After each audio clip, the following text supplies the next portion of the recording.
अब अपने सहयोगियों में जो कलेक्टिवली प्रॉब्लम्स आए, वो मैं सोचती हूँ कि आँख लोगों की कमज़ोर है यहाँ, और मैं देखती रही कि बहुत लोगों की आँख यहाँ कमज़ोर है। उसके लिए क्या करना चाहिए?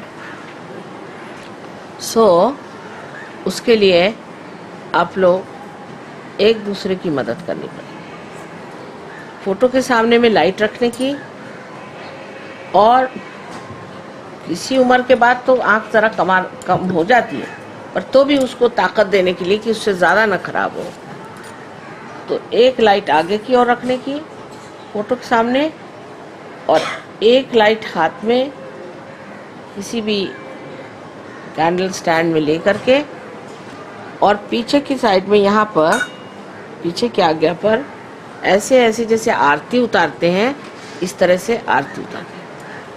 एक जो सामने बैठे हैं वो तो अपना राइट हैंड फोटो की तरफ में और लेफ्ट हैंड ऐसा करके बैठे, और पीछे में उनकी आरती इस तरह से उतारी जाए। और उनको चाहिए कि जब वो आरती हो जाए तब फिर नीचे बैठ करके लाइट के सामने हाथ रखें और राइट हैंड जमीन पर। लेकिन यहाँ वाइब्रेटेड पानी आपको दिया गया है,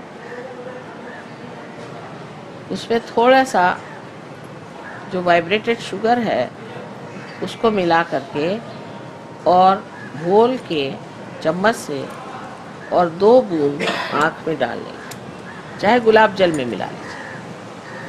गुलाब जल में वो पानी और शुगर मिला के और आँख में डालने का, और थोड़ी देर आँख बंद करके रखें। जब उसका पानी निकल जाए तो ठीक है। और शहद भी आप इस्तेमाल कर सकते हैं, चीनी की जगह शहद। चीनी अभी करिए, शहद दे देंगे तो शहद वाइब्रेट कर देंगे। शहद आँख में लगा लें और गुलाब जल में पानी डाल के आँख में छोड़ देने से वो धुल जाएगी आँख से। थोड़ी देर शहद लगा के छोड़ दिया, आँख से पानी निकल जाएगा, फिर गुलाब जल में पानी डाल के उससे आँख धोना चाहिए। आँख की रोशनी ठीक होती जाएगी। लेकिन अगर एज ज़्यादा है आपकी, और अगर 50 साल के बाद सिर्फ ये होता है कि जैसी आँख है उतनी रहेगी, उससे बढ़ेगा नहीं, कम से कम इतना हो।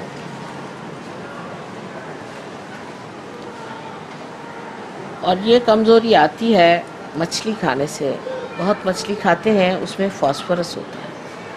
फास्फोरस खाने से वो फास्फोरस हमारे यहाँ बर्न कर जाता है, और इसकी वजह से ये तकलीफ होती है आँख। तो मछली कुछ कम खाएं, मुश्किल है बंगाली लोग के लिए। माताजी, ये प्रयोग क्या रात में सोने से पहले करें? हाँ, कभी भी करिए, सवेरे करिए, सोने से पहले करिए। 2 मरतबा करें तो अच्छा है शुरू में। और जिनकी आंखें अच्छी हैं वो भी करें तो उनकी आँख खराब नहीं होगी जल्दी। दूसरी बात है कि बहुत से लोगों को यहाँ मैं देखती हूँ हमसा चक्र की पकड़। हमसा चक्र की पकड़ के लिए रोज़ थोड़ा सा घी, अच्छा घी बना करके और एक ड्रॉपर शीशी में रख लीजिए, और उसको नाक में 2 बूंद ज़रूर डालना चाहिए। उससे हमसा चक्र साफ रहेगा, सारी ड्राइनेस चली जाएगी। खासकर जो लोग ड्राई है बहुत, उनके लिए फ़ायदे की चीज़ है। उससे आपका हमसा खुल जाएगा और आपको अच्छा लगेगा। तीसरे मैं देखती हूँ लोगों में खांसी बहुत आती है, पूरी समय खांसते रहते हैं। तो फिर धूल की भी, यहाँ धूल की वजह से यहाँ के धूल में एलर्जीज़ है। उसके लिए ज़रूरी है कि आप श्री कृष्ण का नाम लेकर के हाथ में थोड़ा सा मक्खन, इस उंगली में थोड़ा सा मक्खन लेकर के अंगूठे में, और नमक लेकर के मुंह में अंदर ले जाके, वहाँ एक परजीभ होती है, उसको छूने का और उसको दबाने का। उससे ऐसे 3 बार करना चाहिए, उससे खांसी बंद हो जाएगी। और एक चीज़ जिसे यहाँ पीपली, लेंडी पीपली कहते हैं, पता नहीं आप जानते हैं, छोटी छोटी, उसको मुंह में रखने जब तक खांसी आती, और फिर उसको फेंक देने का। उसको मुंह में सिर्फ रखने का और उसको फेंक देने का। उसको खाने का, क्योंकि वो बहुत तुर्श होती है। We could not follow you, mother. Name of the root. लेंगी पीपली, Lendi Pipli. लेंगी पीपली जो छोटी होती है, पतली वाली, मोटी वाली नहीं, पतली, लौंग से बड़ी होती है। लवंग की तरह Lendi Pipli. अरे दबा के दिखा दो जरा, यहाँ पे हमारे पास है लेंगी। अच्छा ठीक है, देखिए सब टेप हो रहा है, Please आप लोग listen फिर to से mother. पढ़िएगा, जरा क्योंकि शांति से अभी देखिए। ऐसा है, अभी प्रश्न न करें, जो मैं कह रही हूँ वो सब टेप हो रहा है, उसको फिर से आपको सुनाया जाएगा। आप लोग कागज पेंसिल लेके आइए, उसमें सब कुछ चीज़ लिख लीजिए। अब हम लोग तेल इस्तेमाल नहीं करते। आजकल नया फैशन निकला है कि बाल में तेल नहीं लगाना, तो अब सब बाल डेडेड हो जाएंगे बड़ी तेजी से। नई फैशन कोई मत करो, सब पुरानी अच्छी चीज़ें। सर में खूब अच्छे से तेल रगड़ना चाहिए, सहस्त्रार पे तेल रगड़ना चाहिए। आपके यहाँ तो जबा कुसुम इतना अच्छा ऑयल है, वो जबा कुसुम का, ये देखिए पीपल पीपल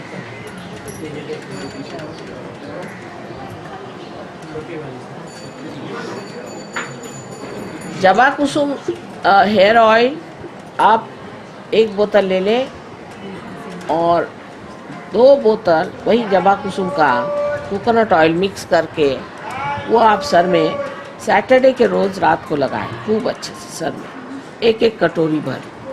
आदमी लोग को अगर जबा कुसुम का स्मेल नहीं अच्छा लगता तो 3 बोतल ले सकते हैं, और प्योर कोकोनट ऑयल लीजिए, प्योर कोकोनट ऑयल, और उसको सर में लगा के खूब अच्छे से, और रात में सो जाइए। संडे को साफ धो डालिए, पर इतना तो भी कटोरी भर के डालना चाहिए, सब लोगों को ऑयल डालना चाहिए। कान में शनिवार के रोज़ नहाने से पहले तेल डालना चाहिए।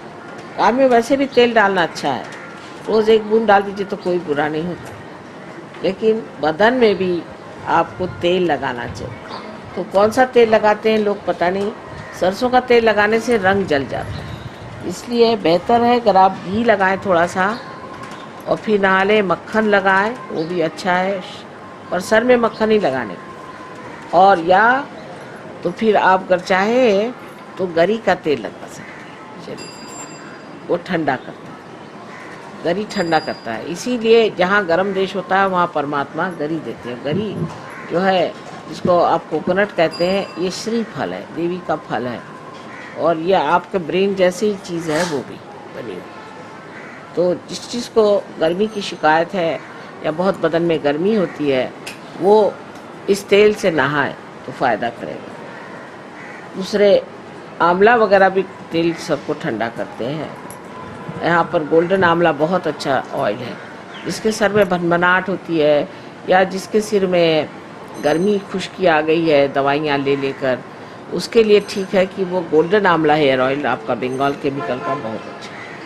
और लेडीज़ के लिए मुल्तानी मिट्टी जो होती है, आप जानते हैं मुल्तानी मिट्टी, उसी से मुँह धो, और किसी चीज़ से नहीं। मुल्तानी मिट्टी को एक क्रीम के शीशी में रख लिया, और जब चाहे उसमें पानी डाल के उससे आप मुँह धोइए, तो आपके स्किन पे कोई ट्रबल नहीं होगा। मुल्तानी मिट्टी बहुत पवित्र चीज़ है। ये तो आप लोगों के लिए हुआ कि जिससे आपकी त्वचा ठीक रहे, और आपका मुख का कमल सुंदर रहे, और उसमें कोई तकलीफ ना हो। अंदर की चीज़ जो है, उसके लिए बहुत से लोगों को यहाँ मैं देखती हूँ अमीबिक डिसेंट्री का ट्रबल है, और अमीबिक डिसेंट्री के ट्रबल से बहुत लोग, ये कॉमन डिजीज़ मैंने देखा यहाँ, गैस वगैरह बहुत होती है। तो उसके लिए चाहिए खाना ऐसा खाएं, जैसे चावल यहाँ लोग बहुत खाते हैं। चावल खाने में हर्जा नहीं है, लेकिन उसमें जो उसका माड़ निकालने देना चाहिए, और माड़ निकाल भी दिया तो भी धान जो होता है, धान उसके ऊपर का निकाला हुआ जो छिलका होता है, उसको थोड़ा सा भून करके और मिक्स करके खाना चाहिए। उसमें फिर क्या होता है कि डाइजेस्टिव होता है, और उसकी वजह से वो चावल जो है डाइजेस्ट होता है। अगर माड़ निकाल दिया तो अच्छा है, चावल का माड़ निकाल डाला पानी में, भात में पानी डाल के माड़ निकाल दिया, पर वो खाने का नहीं माड़ आप साड़ी वाड़ी में लगा दी, और उसमें आप ये जो धान होता है वो धान मिला करके खाएं तो उसमें डाइजेस्टिव। तो एक तो आपने उसमें का जो स्टार्च था वो भी निकाल दिया, तो कम हो गया स्टार्च, और ऊपर से आपने डाइजेस्टिव भी खा लिया तो डाइजेस्ट हो गया। और चावल से अच्छा रोटी है, अगर आप लोग पसंद करें कभी कभी रोटी भी खाना चाहिए। रोटी खाने से फ़ायदा रहेगा। उससे जितना आप सॉफ्ट फूड यहाँ लोग खाते हैं, सब चीज़ सॉफ्ट खाते हैं, जैसे कि सब्ज़ी भी बनेगी तो उसमें बहुत सारा झोल रहेगा, हर एक चीज़ में झोल रहता है, तो वो जो झोल है वो थोड़ा कमती करना चाहिए, क्योंकि बहुत झोल लेने से जो इंटेस्टाइन्स है वो कमज़ोर हो जाती है, होने से कॉन्स्टिपेशन होता है। तो कोई हम लोग तो और कोई चीज़ खाते नहीं हैं, जैसे कि सलाद वगैरह, तो बेहतर यह है कि कम से कम ऐसी चीज़ें खाएं जो थोड़ा रफेज बनाए, नहीं तो कॉन्स्टिपेशन हो जाता है। कॉन्स्टिपेशन हो जाने से फिर गैसेस हो जाती है, गैसेस हो जाने से सब तरह की तकलीफ होती है। और गैसेस के लिए सबसे अच्छी दवा मैंने जो देखी है उसका नाम है गैसेक्स। वो ये बनाता है हिमालय ड्रग कंपनी। उसकी 2 गोलियां आप खा लें तो वो भी गैसेस को अब्सॉर्ब करती है। वैसे चारकोल की भी गोलियां मिलती है, वो भी फ़ायदा करती है, पर बेहतर यह है कि कोई चीज़ ऐसी करी न जाए कि जिससे गैसेस हो। गैसेस होते हैं उन चीज़ों से जो ज़मीन के अंदर होते हैं, जो ज़मीन के अंदर होती हैं, जैसे आप मूली है, गाजर है, और आलू है, और अरवी है, और शकरकंदी है। जो चीज़ें मूल में होती हैं वो खाने से गैसेस होती हैं, उनको खाना बंद कर तो थोड़ा सा रिलीफ हो जाएगा। और शाम को खाना खाने बाद धीरे धीरे 100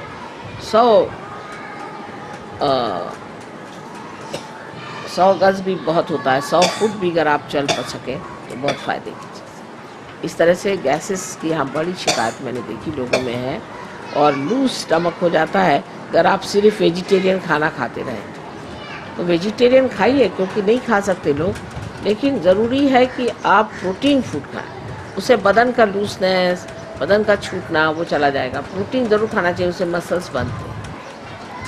दूसरा, मसल्स बनाने का एक अच्छा तरीका एक और है कि समुद्र में, यहाँ समुद्र तो है नहीं, पर समुद्र में जो घास उगती है उस घास को पीस करके और उसमें कोई सा भी मक्खन या क्रीम, कोई सी भी चीज़ मिला करके वो अगर शरीर में रगड़ी जाए तो भी फ़ायदा करती है, क्योंकि उसमें भी फास्फोरस होता है और उससे हमारे शरीर में बहुत फ़ायदा करती है। अगर वज़न बहुत ज़्यादा हो तो आप ये करके देखिए, बड़ा फ़ायदा करें। उसको डाल के और उसमें आप कोई सा भी ऐसा घी ले लीजिए, डालडा या इस तरह की चीज़ जिसमें कि जो कि वेजिटेबल ऑयल जैसे होता है, उसमें मिक्स करके उसको, और उससे आप बदन में मालिश करें तो आपका बदन बहुत बन जाएगा। नेचुरल चीज़ों में बहुत कुछ होता है।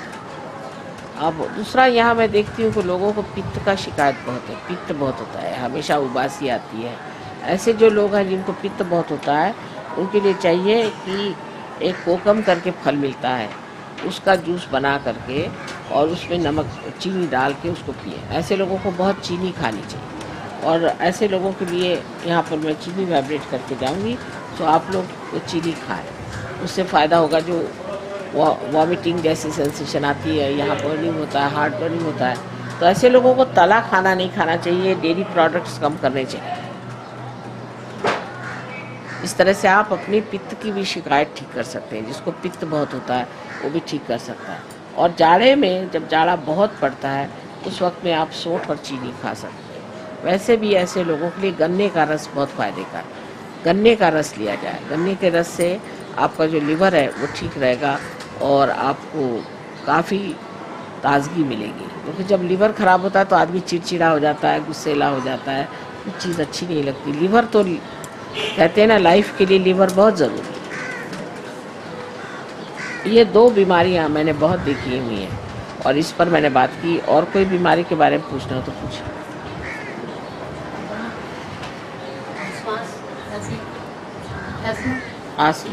आस्थमा होता है लिवर से। लिवर को आप अगर हमेशा बर्फ़ रखें वैसे भी तो आपका लिवर ठंडा हो जाएगा। आस्थमा को ठीक करने के लिवर पे आप हमेशा थोड़ा सा बर्फ़ रखें। और बर्फ़ से आप अपने जो पीठ पे राइट साइड राइट हार्ट है वहाँ पर भी आप थोड़ा बर्फ़ रखें। खाना नहीं चाहिए, बर्फ़ जब हम खाते हैं तो गर्मी करते हैं, और बाहर से लगाना चाहिए तो वो गर्मी को खींचता है, उससे आपका अस्थमा ठीक हो जाएगा। और उसका मंत्र है श्री राम। श्री राम का मंत्र कहने से वो ठीक हो सकता है। जो लोग बहुत ज़्यादा आगे की सोचते हैं कि अभी जाने का है तो बोतल रखो, तो फलाना करो, तो ठिकाना करो, तो ऐसा करने का है। औरतें खास करके हमेशा सोचती हैं कि कल क्या खाना बनाए, परसों क्या खाना बनाए, तो ये क्या लाएं, तो वो क्या लाएं। ये सब सोचने से बेकार है। जो सब्जी बाजार में लाए मिलेगी वही तो खाओगे। ये तो अजीब बातें हैं कि आज अगर हमने सोच लिया कि चलो हम आज परमल खाएंगे और बाजार में परमल है नहीं तो क्या खाएंगे परमल। औरतें इस तरह की बहुत बातें सोचती रहती हैं हर समय, बेकार की बात। तो ये छोड़ देना चाहिए। और दूसरी ये कि किचन ऐसा होना चाहिए, घर ऐसा होना चाहिए, फलाना ऐसा होना चाहिए। फिर हस्बैंड ने अगर इधर से इधर पैर रख दिया तो कह रहे ऐसे नहीं करो, देखो वो खराब हो रही है। घर में आदमी लोग आते हैं, बच्चे आते हैं कि ये घर में एक सुंदर सा नीट नेस्ट बना हुआ है, यहाँ के आराम करेंगे। थोड़ा सा खराब हो जाएगा तो ठीक हो जाएगा, उसमें क्या बात है। हर समय उनकी जान को लगे रहना, ये ठीक से बैठो, वो रखो। अगर एक चीज़ टूट गई तो हो गया, हाय तो बाप मैं चाहती हूँ। घर में 4 चीज़ टूटेंगी, घर में नहीं टूटेंगे तो और कहाँ टूटने वाली। जो औरतें बहुत ज़्यादा हर चीज़ में इंसिस्टेंस लगाती हैं उनका बदन ड्राई अप हो जाता है, फिर उनको ये सब शिकायतें शुरू हो जाती हैं। तो एकदम रिलैक्स रहना चाहिए, कोई हर्जा नहीं। थोड़ा सा घर खराब हो गया तो आप ठीक करिए, उसमें क्या है। पर वो उनको लगता है ना मेरे को मेहनत पड़ेगी, तो इसलिए पहले से चिल्लाना शुरू करते हैं। और चिल्लाने में ज़्यादा मेहनत होती है बनिस्बत ठीक करने। आदमी लोगों को भी जो अपनी औरतों की नीक में हमेशा निकालते रहते हैं, वो औरत लोग को ज़रा ज़्यादा ही टाइम लगता है तैयार होने में नेचुरली। क्योंकि आदमी लोग को क्या है, आपने अच्छे ड्रेस बना लिया है अंग्रेज़ों का, फटाक से पहन लिए चल दी। अब औरत लोग को तो साड़ी ठीक से पहननी है। अभी मेरे को बहुत कम टाइम लगता है, तो भी अब साड़ी है अगर ऊंची नीची है तो वो भी बोलेंगे तुम साड़ी ऊंची नीची पहने, तो तुमने ये साड़ी क्यों पहनी और फलाना। आपको क्या करने का है। औरत के हर एक नीक में निकालते रहना कि तुम ऐसी क्यों बैठी, फिर तुमने ये क्यों बोला, तो तुम वहाँ क्यों गई, तो यहाँ क्यों नहीं आई, तो ऐसा क्यों नहीं किया। उससे भी खोपड़ी अपनी खराब करते हैं। इसकी कोई ज़रूरत नहीं। आप अपने को देखो, उसको अपने को देखने दो। सहयोग में कोई किसी को करेक्शन करने की ज़रूरत नहीं होती। और जो करेक्शन पे लग जाते हैं आदमी लोग, तो उनको फिर कोई अंत ही नहीं रहता। उनको लगता है उनको राइट है औरत को करेक्ट करने, हर चीज़ में उसको, फिर औरत उनको करेक्ट करती रहती है। ऐसे ही चलते रहता है। झगड़े की बात अपने सहयोग में नहीं है। सहयोग में 2 पहिए हैं, एक लेफ्ट और एक राइट। लेफ्ट का पहिया राइट में नहीं आ सकता, राइट का लेफ्ट में नहीं आ सकता। लेफ्ट को लेफ्ट में रहना चाहिए, राइट का राइट में। दोनों इक्वल है पर सिमिलर नहीं। तो औरत को ज़बरदस्ती पना नहीं करना चाहिए, ना आदमी को करना चाहिए। आपस में समझदारी से रहना चाहिए। औरत जहाँ है अपनी जगह ठीक है, और आदमी जहाँ है वो अपनी जगह ठीक है। अब नाक को अगर आप आँख की जगह रखिए और आँख को नाक की जगह, तो दोनों काम से गए।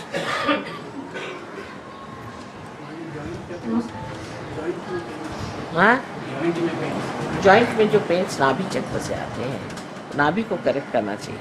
और दूसरे इसमें भी आप ज़मीन में पैदा हुआ कोई चीज़ नहीं खानी चाहिए।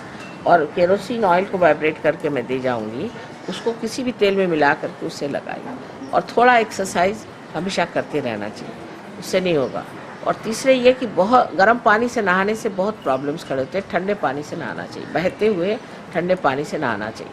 गर्म पानी से नहीं नहाना चाहिए। गर्म पानी से नहाने से तो बहुत आफतें आ जाती हैं। मसल्स पुलर पेन्स हो जाते हैं, मसल्स में क्या कहते हैं आप लोग, एट्रोफी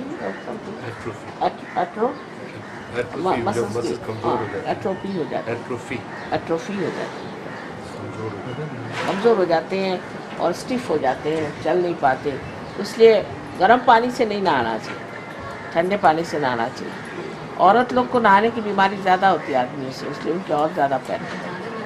हाँ, एक बार आदत हो जाएगी तो जाड़े में भी कोई बात नहा सकते ठंडे पानी। हाँ, गला में बहुत तकलीफ हो जाती है। नहीं तो गला का तो ट्रीटमेंट बता दिया आपको मैंने। आपको गला में भी ट्रीटमेंट उसी से होता है, गर्म पानी से। गर्म ठंडा हो जाने से तकलीफ है। ज़्यादातर आप ठंडे पानी की आदत लगाई, खासकर यंग बच्चों को तो शुरू करा दीजिए। अब आप लोग की आदतें अगर ख़राब हो गई तो धीरे धीरे आप कम करिए। पहले गर्म से नहाइए, फिर ठंडे से नहाइए।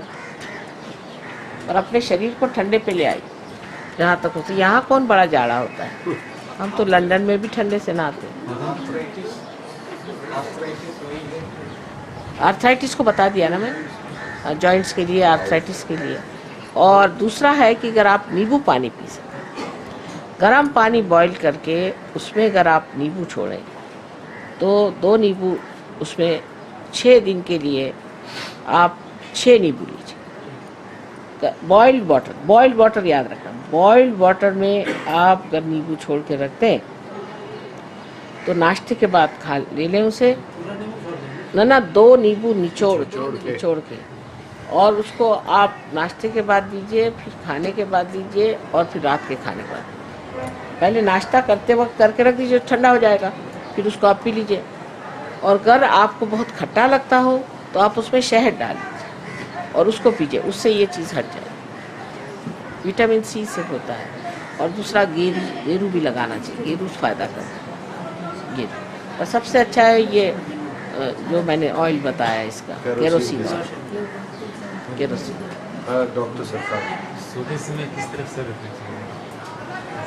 जिस तरह आपका मन हो उस तरफ रखना चाहिए, पर लाइट की तरफ नहीं होना चाहिए। सोते समय अगर आपके लाइट की तरफ मुंह रहेगा तो आज्ञा चक्र चलता रहेगा, आपको नींद अच्छे से नहीं आएगी। अंधेरा करके सोना चाहिए। जब सोना है तो लाइट नहीं रखनी है और उस तरफ रखें मुंह जहाँ लाइट नहीं हो रही, सबसे बड़ी बात।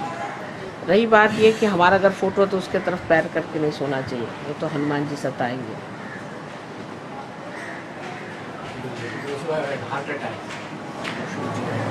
There are 2 types of heart attacks. One comes because of the lethargic heart and another comes because of the overactivity. Now depends on. If it is an overactive heart, then you have to put your right hand on the thing and your left hand towards the photograph and you have to say, Mother, I am the spirit.